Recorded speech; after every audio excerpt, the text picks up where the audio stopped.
ಮತ್ತು ಪ್ರಾಕೃತಿಕ ಲಕ್ಷಣಗಳು. ಸೊ ಈ ಪಾಠದ ಪ್ರಶ್ನೋತ್ತರಗಳನ್ನು ನೋಡೋಣ.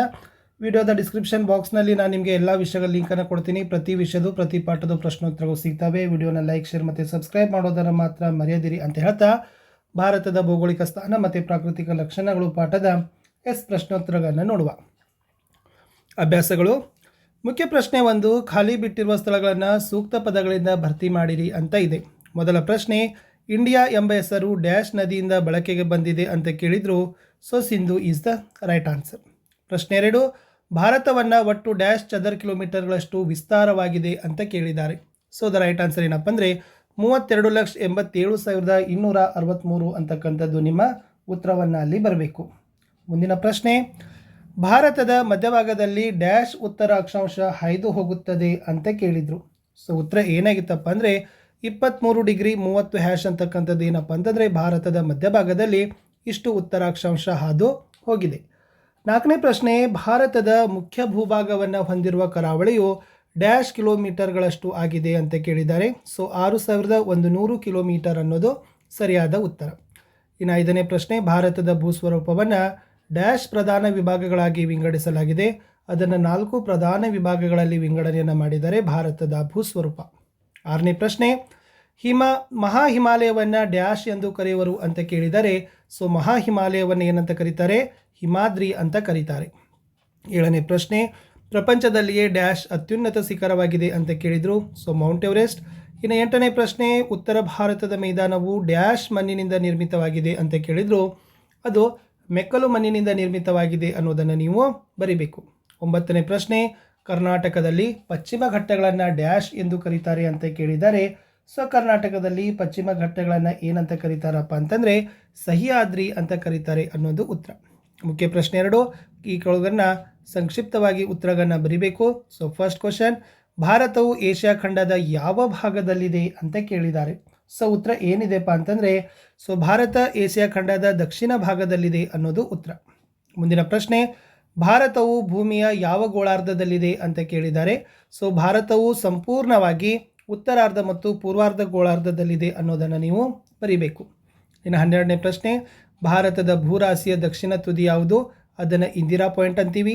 13 ಇಂದಿರಾ ಪಾಯಿಂಟ್ ಯಾವ ದ್ವೀಪದಲ್ಲಿದೆ ಅಂತ ಕೇಳಿದರು. ಸೊ ನಿಕೋಬಾರ್ ಅಂತಕ್ಕಂಥದ್ದು ಸರಿಯಾದ ಉತ್ತರ ಬರ್ತದೆ. ಇನ್ನು 14ನೇ ಪ್ರಶ್ನೆ, ಹಿಮಾಲಯದ ಪಾದ ಬೆಟ್ಟಗಳ ಮತ್ತೊಂದು ಹೆಸರು ಯಾವುದು ಅಂತ ಕೇಳಿದ್ದಾರೆ. ಸೊ ಹಿಮಾಲಯದ ಪಾದ ಬೆಟ್ಟಗಳ ಮತ್ತೊಂದು ಹೆಸರು ಅದು ಶಿವಾಲಿಕ್ ಶ್ರೇಣಿ ಅನ್ನೋದು ಬರ್ತದೆ. 15ನೇ ಪ್ರಶ್ನೆ, ಭಾರತದ ಭೂಸ್ವರೂಪ ವಿಭಾಗಗಳಲ್ಲಿ ಯಾವುದು ಇತ್ತೀಚಿನ ಅವಧಿಯಲ್ಲಿ ನಿರ್ಮಿತವಾಗಿದೆ ಅಂತ ಕೇಳಿದ್ದಾರೆ. ಸೊ ಶಿವಾಲಿಕ್ ಶ್ರೇಣಿ ಅನ್ನೋದು ಸರಿಯಾದ ಉತ್ತರ. ಇನ್ನು 16ನೇ ಪ್ರಶ್ನೆ ಹೋಗೋಣ. ಭಾಳ ಮೋಸ್ಟ್ ಇಂಪಾರ್ಟೆಂಟ್ ಇದೆ, ನಿಮ್ಮ ಎಕ್ಸಾಮ್ಗೂ ಕೂಡ ಇಲ್ಲಿಂದ ಏನು ಮಾಡ್ತಾರಪ್ಪ ಅಂತಂದರೆ ಕೇಳ್ತಾರೆ. ಹಿಮಾಲಯ ಪರ್ವತಗಳಿಂದ ಆಗುವ ಪ್ರಯೋಜನಗಳು ಯಾವುವು ಅಂತ ಕೇಳಿದ್ದಾರೆ.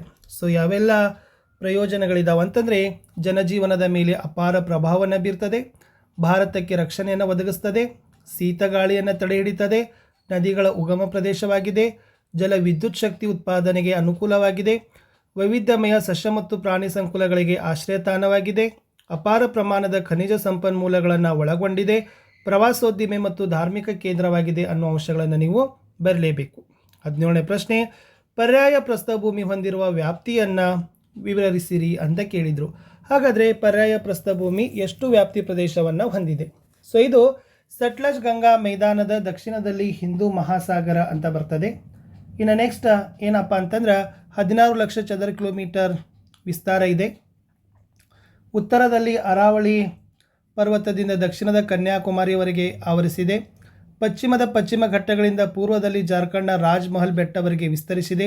ಇದು ತ್ರಿಕೋನಾಕೃತಿಯಲ್ಲಿದೆ. ವಿಂಧ್ಯ ಪರ್ವತಗಳು, ಸಾತ್ಪುರ ಬೆಟ್ಟ, ಅರಾವಳಿ ಬೆಟ್ಟಗಳು, ಮಾಳ್ವಾ ಪ್ರಸ್ಥಭೂಮಿ ಮತ್ತು ಛೋಟಾ ನಾಗ್ಪುರ್ಗಳನ್ನು ಒಳಗೊಂಡಿದೆ. ಇನ್ನು ನರ್ಮದಾ ಮತ್ತು ತಪತಿ ದಾಮೋದರ ನದಿ ಏನಾಗದಪ್ಪ ಅಂತಂದರೆ ಒಳಗೊಂಡಿದೆ. ಇನ್ನು ಮಹಾದೇವ, ಮೈಕಲ್ ಶ್ರೇಣಿ, ಅಮರಕಂಟಕ ಬೆಟ್ಟಗಳು ಮತ್ತು ರಾಜ್ಮಹಲ್ ಬೆಟ್ಟಗಳನ್ನು ಸಹಿತ ಈ ಪರ್ಯಾಯ ಪ್ರಸ್ಥಭೂಮಿ ಹೊಂದಿದೆ ಅನ್ನೋ ಅಂಶಗಳನ್ನು ನೀವೇನು ಮಾಡಬೇಕಾಗಿತ್ತಪ್ಪ ಅಂತಂದರೆ ಸೊ ಬರೆದ್ರೆ ನಿಮ್ಮ ಉತ್ತರ ಕಂಪ್ಲೀಟ್ ಆಗ್ತದೆ. ಹೋಗೋಣ 18ನೇ ಪ್ರಶ್ನೆ, ಶಿವಾಲಿಕ್ ಶ್ರೇಣಿಯನ್ನು ಕುರಿತು ಬರೀರಿ. ಶಿವಾಲಿಕ್ ಶ್ರೇಣಿಗಳು ಇತ್ತೀಚೆಗೆ ನಿರ್ಮಿತವಾಗಿದ್ದಾವೆ, ಅತಿ ಕಡಿಮೆ ಎತ್ತರವನ್ನು ಹೊಂದಿದ್ದಾವೆ, ಪಾದ ಬೆಟ್ಟಗಳು ಸಮತಟ್ಟಾದ ಕಿರಿದಾದ ಮೈದಾನಗಳನ್ನು ಹೊಂದಿದೆ, ಸಮುದ್ರದಿಂದ 600ರಿಂದ 1500 ಮೀಟರ್ಗಳಷ್ಟು ಎತ್ತರವಾಗಿದೆ ಅನ್ನೋ ಅಂಶವನ್ನು ನೀವು ಬರೆದ್ರೆ ಸೊ ನಿಮ್ಮ ಉತ್ತರ ಕಂಪ್ಲೀಟ್ ಸರಿ ಆಗ್ತದೆ. ಇನ್ನು 19ನೇ ಪ್ರಶ್ನೆ, ಉತ್ತರ ಮೈದಾನವನ್ನು ಸಂಚಯನ ಮೈದಾನ ಅಂತಾನೆ ಏಕೆ ಕರಿತೀವಿ? ಸೊ ಇದ್ರ ಉತ್ತರ ಏನಪ್ಪ ಅಂದರೆ, ಇದು ಪಶ್ಚಿಮದ ಸಿಂಧೂ ನದಿಯ ಮೈದಾನದಿಂದ ಪೂರ್ವದಲ್ಲಿ ಬ್ರಹ್ಮಪುತ್ರವರೆಗೆ ಹರಡಿಕೊಂಡಿದೆ. ಇದು ಸಮತಟ್ಟಾಗಿದೆ. ನದಿಗಳು ಹೊತ್ತು ತಂದು ಮೆಕ್ಕಲು ಮಣ್ಣಿನಿಂದ ನಿರ್ಮಾಣವಾಗಿದೆ. ಇದು 70ರಿಂದ 500 ಕಿಲೋಮೀಟರ್ ಅಗಲವನ್ನು ಹೊಂದಿದೆ. ಸೊ ಇವೆಲ್ಲ ಕಾರಣಗಳಿಂದ ನಾವು ಉತ್ತರದ ಮೈದಾನವನ್ನು ಏನಂತೀವಿ? ಸಂಚಯನ ಮೈದಾನ ಅಂತ ಕರಿತೀವಿ ಅಂತ ಬರೆದ್ರೆ ಸೊ ನಿಮ್ಮ ಉತ್ತರ ಕಂಪ್ಲೀಟ್ ಆಗ್ತದೆ. ಇನ್ನು ಲಾಸ್ಟ್ ಕ್ವಶನ್ ಅದ, ಮತ್ತು ಇದು ಭಾಳ ಸಲ ರಿಪೀಟೆಡ್ ಕ್ವಶನ್ ಅದ. ಸೊ ಏನು ಕೇಳಿದ್ದಾರೆ ಅಂದ್ರೆ, ಪಶ್ಚಿಮ ಘಟ್ಟಗಳು ಮತ್ತು ಪೂರ್ವ ಘಟ್ಟಗಳ ನಡುವಿನ ವ್ಯತ್ಯಾಸಗಳನ್ನು ಕೇಳ್ತಾರೆ. ಒಂದೇದು ನೋಡ್ಕೊಡ್ರಿ, ಇದು ದಕ್ಕನ್ ಪ್ರಸ್ಥಭೂಮಿಯ ಪೂರ್ವಕ್ಕೆ ಪಶ್ಚಿಮ ಘಟ್ಟಗಳಿದ್ದಾವೆ. ಇದು ದಕ್ಕನ್ ಪ್ರಸ್ಥಭೂಮಿಯ ಪಶ್ಚಿಮದಲ್ಲಿ ಪಶ್ಚಿಮ ಘಟ್ಟಗಳಿದ್ದಾವೆ.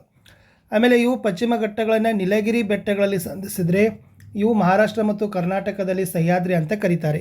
ಇವು ಹೆಚ್ಚು ಎತ್ತರವಾಗಿಲ್ಲ, ಬಟ್ ಇವು ಎತ್ತರವಾಗಿದ್ದಾವೆ. ಆಮೇಲೆ ಇವು ನಿರಂತರವಾಗಿಯೂ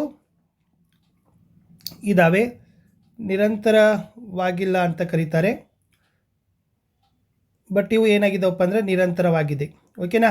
ಆಮೇಲೆ ಇಲ್ಲಿರ್ತಕ್ಕಂಥ ಆರ್ಮಕೊಂಡ ಮತ್ತು ಮಹೇಂದ್ರಗಿರಿ ಎತ್ತರವಾದ ಶಿಖರಗಳಾಗಿದ್ದರೆ ಪಶ್ಚಿಮ ಘಟ್ಟಗಳಲ್ಲಿ ಅನೇಮುಡಿ ಎತ್ತರವಾದ ಶಿಖರವಾಗಿದೆ ಅಂತ ನೀವು ಬರೆದ್ರೆ ಒಂದು 4 ವ್ಯತ್ಯಾಸಗಳನ್ನು ಬರೀರಿ. ಸೊ ಖಂಡಿತವಾಗಿ ನಿಮಗೆ 2 ಮಾರ್ಕ್ಸ್ ಏನು ಮಾಡ್ತಾರಪ್ಪ ಅಂತಂದರೆ ಕೊಡ್ತಾರೆ. ಸೊ ಇಷ್ಟು ನಾನು ಏನು ಮಾಡಿದ್ದೀನಿ, ಈ ಪಾಠದ ಪ್ರಶ್ನೋತ್ತರಗಳನ್ನು ನೋಡಿದ್ದೀನಿ. ಸೊ ವಿಡಿಯೋನ ಲೈಕ್, ಶೇರ್ ಮತ್ತು ಸಬ್ಸ್ಕ್ರೈಬ್ ಮಾಡೋದನ್ನು ಮಾತ್ರ ಮರೆಯದಿರಿ ಫ್ರೆಂಡ್ಸ್. ನಿಮ್ಮ ಒಂದು ಲೈಕ್, ನಿಮ್ಮ ಒಂದು ಶೇರ್ ನನಗೆ ಭಾಳಷ್ಟು ಮೋಟಿವೇಶನನ್ನು ತಂದು ಕೊಡ್ತದೆ ಅಂತ ಹೇಳ್ತಾ ಸೊ ಈ ವಿಡಿಯೋನ ಇಲ್ಲಿಗೆ ಮುಗಿಸ್ತೀನಿ. SSLCಯಲ್ಲಿ ನಾನು ಇಲ್ಲಿಯವರೆಗೆ ಕನ್ನಡಗಳನ್ನು ವಿಡಿಯೋಗಳು ಕೊಡ್ತಾ ಇದ್ದೀನಿ. ಓಕೆನಾ. ಸೊ ಇಂಗ್ಲೀಷ್ ಬಂದಾವ, ಹಿಂದಿ ಇದೆ, ಸೈನ್ಸ್ ಇದೆ, SS ಇದೆ. ಸೊ ಇಷ್ಟೆಲ್ಲ ವಿಡಿಯೋಗಳು ನಿಮಗಾಗಿದ್ದಾವೆ. ಸೊ ಇವೆಲ್ಲ ಭಾಳ ಒಳ್ಳೆಯ ಗುಣಮಟ್ಟದ ವಿಡಿಯೋಗಳಿದ್ದಾವೆ.